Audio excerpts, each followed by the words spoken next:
Hey everyone, it's Dr. B. Parenting is hard, and here I'm going to share with you 5 trauma-informed tips that can be life-changing in the process. All right, these neuroscience habits help rewire the brain, regulate the stress response system, and help us to nurture the emotional safety in children. First, think about co-regulation before self-regulation.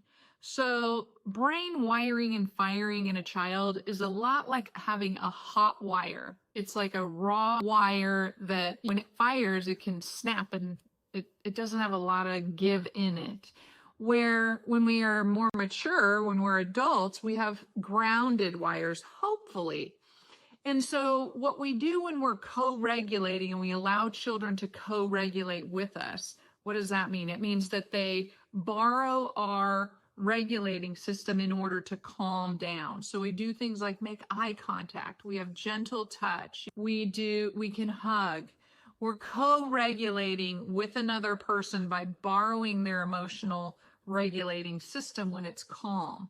Now, I've talked about this a lot before, and it's such an important process in emotional regulation and stability for children and adults. But when we're teaching children to regulate their emotions, it's important to use this strategy of co-regulating to help them to build their regulating system in a way that allows for their wires to be grounded rather than hot wired. And they do that by being with us. And when we're with them and we're calm, their brain actually has what's called mirror neurons. And those mirror neurons mirror what's going on in the safe, calm adult's brain in order to also help to regulate the child's brain. So it's really amazing how we are social beings and how we're built to actually use each other in a healthy way to calm down or to plan or do something in our environment based off of somebody else's brain. They're informing us through this neural system of mirror neurons that copy. So super duper cool.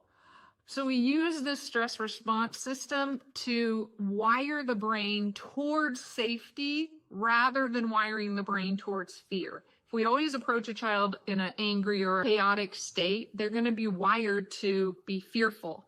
If we approach children with calmness, grounding, and safety, even if it is firm and loving, then we're wiring their brain towards safety, and they'll pick other relationships that have that same quality, which is so important when we pick partners. Okay, number 2, prioritize safety and predictability. Okay, there's a saying that I've used forever, and I love this saying, that predictability and consistency equals stability. If you think about it, when you know what's going to happen and it consistently happens, we can anticipate that and expect it, and it creates stability. That's calming for the brain and the nervous system to know what's going to happen and to be able to predict it. When we're able to predict and be consistent, this actually calms a part of the brain that lives deep in what's called the limbic system, which is a deep emotional part of the brain. It's one of our oldest parts of the brain that regulate emotions. And so when we're able to calm the amygdala is the threat detector. So it's the thing that, boom, activates and says there's a threat nearby. But when we have predictability and consistency, which equals stability, then we're able to calm the amygdala. That settles the amygdala down.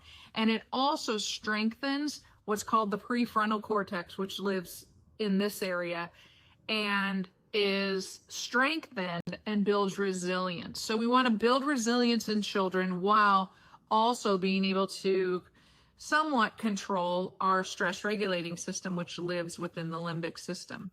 The prefrontal cortex is good for planning and for focus. So we want to focus and plan.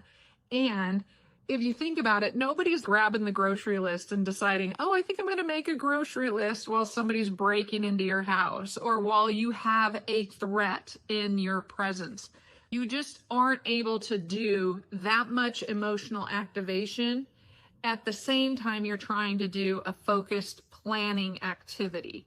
So this is why we want to be able to understand our brain, but also be able to utilize this information in order to help build a resilient brain in children. The brain wires where the brain fires. So we can wire brains for calmness, and we can also wire brains for chaos. Let's pick calm.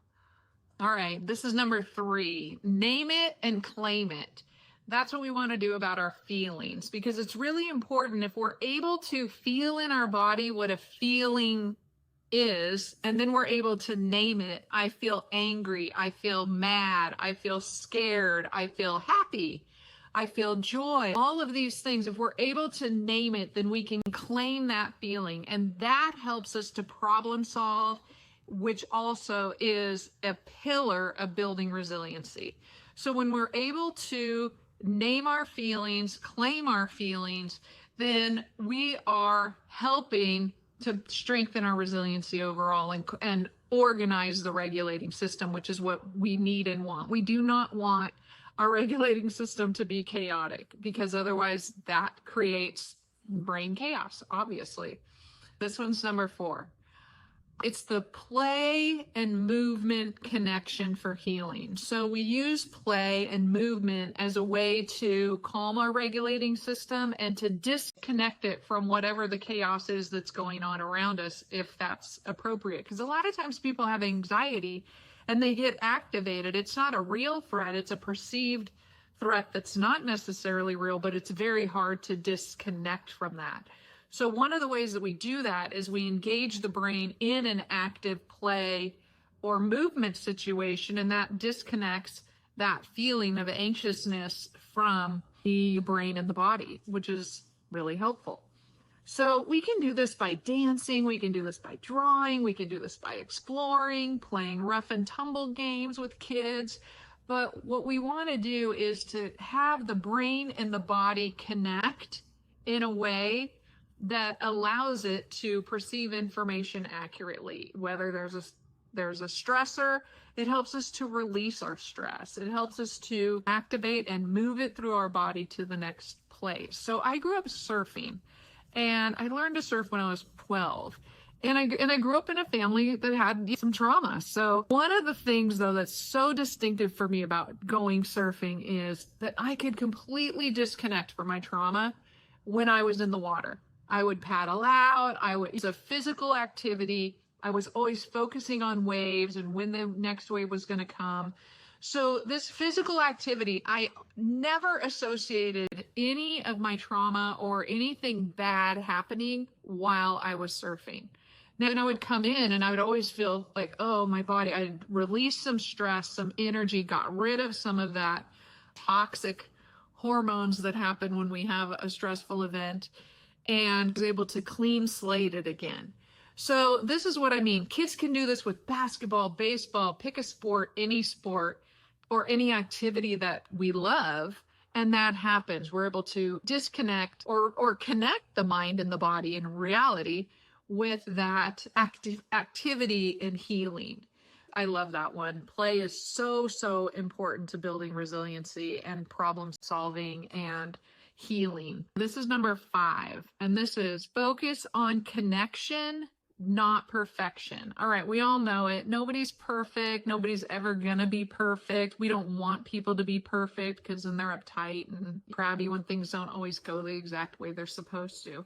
Having relational safety is one of the most important resiliency builders and trauma buffers that anybody can have. When we have a person that we can turn to and connect with, that's so much more important than being perfect and being able to do it all by ourselves or independently.